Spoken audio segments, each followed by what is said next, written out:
कल यानी कि 10 जनवरी हिंदू कैलेंडर के अनुसार कल पोष शुक्ल पक्ष एकादशी है और यह एकादशी पुत्रदा एकादशी कहलाया जाता है। अच्छा, इसका महत्व क्या है और इसकी पौराणिक कथा क्या है, आज हम इसी विषय को लेकर के चर्चा करते हैं। एक राज्य हुआ करता था जिसका नाम था महेशमती। उस राज्य का राजा था सुकेतुमान और उनकी पत्नी थी, उनकी भार्या थी या रानी कह लीजिए, सेबिया। इन दोनों के विवाह के कई समय गुजरने के बाद भी इनका कोई संतान नहीं था। तो एक दिन राजा सुकेतुमान बहुत ज्यादा दुखी हुए संतान ना होने के कारण। संतान सुख के उद्देश्य से यह वन में तपस्या के लिए चले गए। तपस्या करते समय इनको कई सारे ऋषि मुनियों से इनका मार्गदर्शक हुआ और ऋषि मुनियों ने कहा कि अगर आप पोष शुक्ल एकादशी को विधि विधान से एकादशी व्रत रखते हैं तो आपकी संतान की जो कामनाएं हैं वो पूर्ति हो सकती है।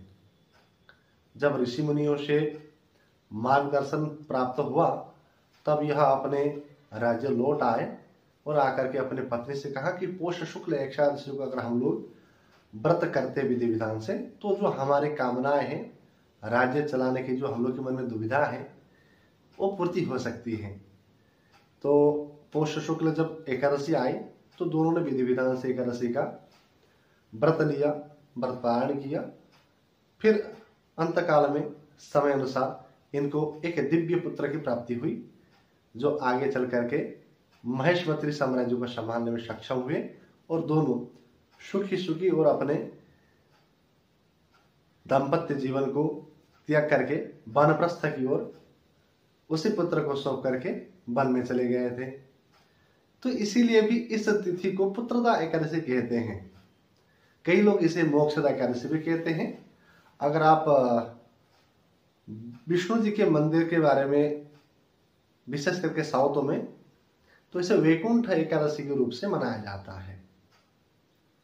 वैष्णव मंदिरों में एक विशेष स्थान मनाया जाता है जिसे वैकुंठ द्वार कहते हैं और वैकुंठ द्वार से पहले वहां पर पूजा होकर के भगवान की प्रतिमा वहां से निकाला जाता है। उसके बाद पीछे पीछे सभी लोग निकलते हैं। ऐसी मान्यता है कि जो लोग वैकुंठ द्वार से निकलते हैं वो लोग वैकुंठ धाम के लिए अपना एक तरह से मृत्यु के पश्चात वैकुंठ जाने के लिए तैयारी भी करते हैं। तो जो लोग भी संतान के सुख चाहते हैं वह पुत्रदा एकादशी का व्रत पालन कर सकते हैं। कल के दिन है